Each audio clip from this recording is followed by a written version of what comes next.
வணக்கம். இலங்கை யாழ்ப்பாணத்தில் உள்ள பொது சன நூலகம் ஜெஃப்னா லைப்ரரி உலகம் முழுவதும் புகழ்பெற்ற மிக மிக பழமையான நூலகம். 1983ஆம் ஆண்டு இந்த நூலகத்தை எரித்தார்கள். நூலகத்தை எரிப்பதற்கென்று தனி மனோநிலை வேண்டும், மனோபாவம் வேண்டும். யாராக இருந்தாலும் அத்தனை கொடூர சிந்தனை. இந்த நூலகத்திற்கு வருவதற்கு எனக்கு மிக விருப்பம். யாழ்ப்பாணத்திற்கு வந்ததின் முழு நோக்கமே இந்த நூலகத்தை பார்ப்பதுதான். மிக மிக அரிய நூல்கள். நேற்று ஒரு யாழ்ப்பாண ஊடகவியலாளர் பத்திரிகையாளரை சந்திக்கும் பொழுது முகுந்தன் அவர் சொன்னார், கிடைப்பதற்கரிய உலகத்திலே கிடைப்பதற்கரிய நூல்கள் எல்லாம் இங்கே இருந்தது, எல்லாத்தையும் எரித்து விட்டார்கள் என்று சொன்னார். மிக மிக மிக வழியாக இருந்தது. இன்று இந்த நூலகத்தை ஒரு பார்வையிட வந்திருக்கிறோம். சரவணன் எடுத்துக்கோ. அந்த சொல்ல எப்படி போகணும்? இது இந்த நூலகத்தை எரித்தவுடன், அந்த நூலகத்தை எரித்த செய்தி கேட்டவுடன் இதய துடிப்பு அடங்கி இறந்து போன ஃபாதர் டேவிட்.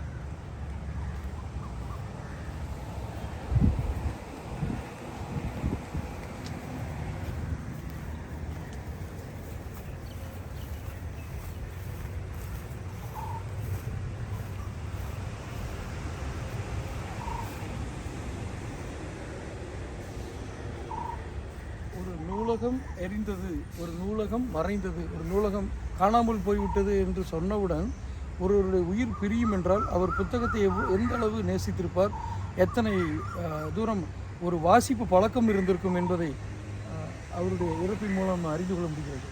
அடுத்த தலைமுறை இந்த வீடியோ எடுக்கோட நோக்கமே தான். அடுத்த தலைமுறை இந்த வாசிப்பு பழக்கம், புத்தகங்களுடைய அருமை, ஒரு நூலகத்தினுடைய அருமை. தமிழில் ஒரு பழமொழி உண்டு, ஒரு நூலகம் திறக்கப்பட்டால் ஒரு சிறைச்சாலை மூடப்படும். இது தமிழில் இருக்கும் ஒரு பழமொழி. ஒரு நூலகம் திறக்கப்பட்டது என்றால் சிறைச்சாலை மூடப்படும் என்றால் என்ன அர்த்தம்? நூலகங்கள் புத்தகங்களை தரும், புத்தகம் வாசிப்பு பழக்கத்தை தரும், வாசிப்பு பழக்கம் அறிவுத்திறனை வளர்க்கும், சிந்திக்கும் திறனை வளர்க்கும். அந்த சிந்திப்பு திறனின் மூலம் குற்றங்கள் குறையும். ஆக ஒரு நூலகம் என்பது ஒரு போலீஸ் ஸ்டேஷன், ஒரு காவல் நிலையத்தை விடவும் இராணுவத்தை விடவும் மிக வலிமை வாய்ந்த ஒரு இடம். அந்த இடத்தை எரித்திருக்கார்கள் என்றால் அந்த நூலகத்தின் வலிமையை புரிந்து பாருங்கள். இந்த நூலகம் எத்தனை வலிமையானது என்பதை உணர்ந்து பாருங்கள். ஒரு நூலகத்தின் வலிமையை தெரிந்தாலும் எரிக்கிறார்கள். அங்கே அவர்கள் தோற்றுவிட்டார்கள். ஒரு நூலகத்தை எரித்து ஒரு இனத்தை அழிக்க வேண்டும், ஒரு இனத்தினுடைய வரலாறை மறைக்க வேண்டும் என்று நினைத்தது அவர்களுடைய அறிவீனம். அப்படி அதை நூலகத்தை அழித்ததன் மூலம் ஒரு இனத்தை அழித்து விடலாம் என்று எத்தனை மூடத்தனமாக நம்பியிருக்கிறார்கள். ஆனாலும் அது மீண்டும் எழுந்து வந்திருக்கிறது. இதுதான் இதனுடைய சிறப்பு.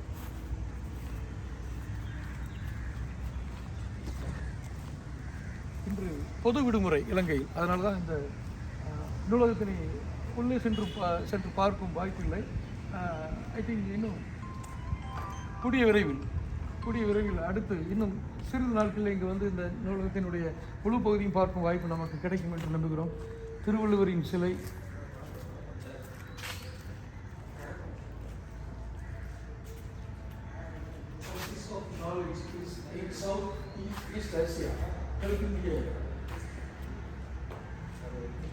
கிழக்காசியாவுடைய அறிவு பெற்றார்.